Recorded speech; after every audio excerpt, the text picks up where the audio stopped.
La suite avec l'expression E. À partir de là, on entre dans des exercices qui sont vraiment type troisième.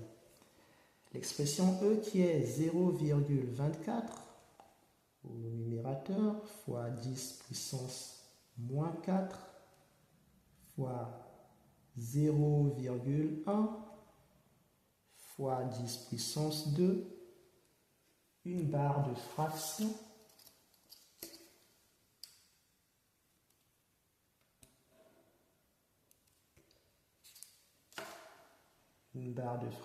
donc, et au dénominateur, je dois avoir 0,75 fois 10 puissance 3. Nous devons donner l'écriture scientifique de cette expression E. À vous les amis.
Allez, c'est parti pour la solution. Alors là, il va nous falloir être astucieux. Nous pourrions, pour résoudre ça, si vous voulez, procéder en calculant partie par partie. On pourrait se contenter, si on veut, pour déjà calculer ce qui va se passer en haut, calculer ensuite ce qui va se passer en bas et faire une fusion des deux pour voir ce que ça va donner. Ou on peut y aller directement aussi en se souvenant de certaines propriétés. Ça pourrait nous faire gagner du temps. La propriété à laquelle je pense pour y aller directement, c'est la méthode que j'opte d'utiliser ici. On va procéder donc en nous souvenant que quand on a un nombre dans un dénominateur qui porte une puissance, eh bien, on peut transformer ce nombre-là en un nombre qui va être non plus une fraction où il va se retrouver au dénominateur, mais il va être au numérateur avec une puissance différente de celle qu'elle avait avant, par son signe. Le signe qu'elle prendra sera un signe contraire. Je veux dire par là qu'on va se servir de la règle qui dit que quand on a a puissance moins m, c'est égal à 1 sur a puissance m, n'est-ce pas? Ou vice-versa.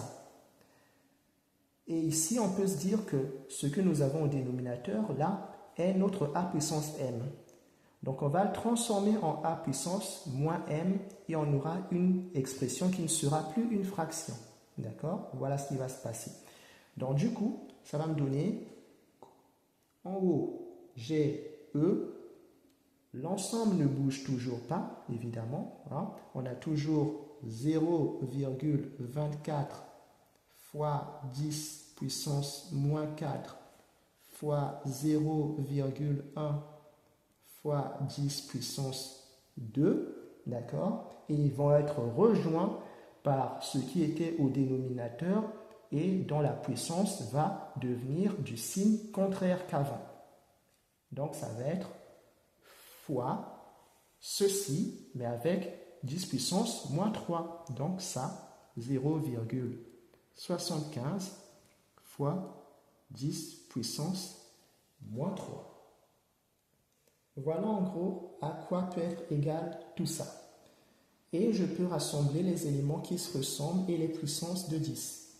Ce qui va me donner qu'on aura E égale, je rassemble 0,24. 0,24 qui va multiplier 0,1, qui va multiplier 0,75. Et après, j'ai les puissances de 10. J'ai 10 puissance moins 4 pour commencer. Après vient 1 fois 10 puissance 2. Et enfin, j'ai 10 puissance moins 3 fois 10 puissance moins 3. Et je vais déjà calculer ce que vont me donner ces trois premiers ensemble. Ça va donner E égale. Ça va me donner donc pour la première partie 0,018 et va venir 10 puissance d'un côté moins 4, après plus 2 et après moins 3. Et ça va me faire qu'on ait E, je saute quand même une ligne pour aérer, 0,018 fois 10 puissance moins 4 plus 2, ça fait moins 2, et moins 2, moins 3, ça va faire moins 5. Voilà en gros ce que ça fait. Et là, pour la transformation en écriture scientifique, j'ai ceci que je dois avoir sous une forme décimale avec un seul chiffre à gauche de la virgule qui doit être non nul. Pour avoir cette forme-là, il faudrait que je déplace la virgule que j'ai ici jusqu'au prochain nombre non nul que j'ai. Le prochain nombre non nul que j'ai, proche de la virgule, c'est 1. Il faudrait donc que j'ai 1,8. Donc ça va me donner E égale 1,8, déjà fois 10 puissance moins 5. Je dois rajouter la puissance de 10 correspondant au déplacement de ma virgule. La virgule, elle a dû sauter deux chiffres, 0 et 1. Donc la puissance de 10 qui doit correspondre à ce déplacement, c'est 2. Et quel doit être le signe de ce 2? Eh bien, je me demande si pour partir de ceci et retrouver la forme originelle, je dois déplacer ma virgule vers la droite. Souvenez-vous, il faudra donc que la puissance soit positive. Mais si je dois déplacer la virgule vers la gauche pour retrouver la forme originelle, il faudra que la puissance soit négative. Or, tel que c'est écrit ici, on a 1,8. La forme originelle, c'est 0,018. Pour retrouver cette forme originelle-là, il faudrait que je déplace cette virgule ici vers la gauche de deux chiffres, 1 et 2. Si c'est vers la gauche, ça signifie que la puissance doit être négative. Et donc, voilà à quoi ça correspond. Et je n'ai donc plus qu'à calculer ce que ça va me donner ici. Ça va faire que E sera égal à 1,8 fois 10 puissance moins 7. Et voilà, on peut encadrer notre résultat.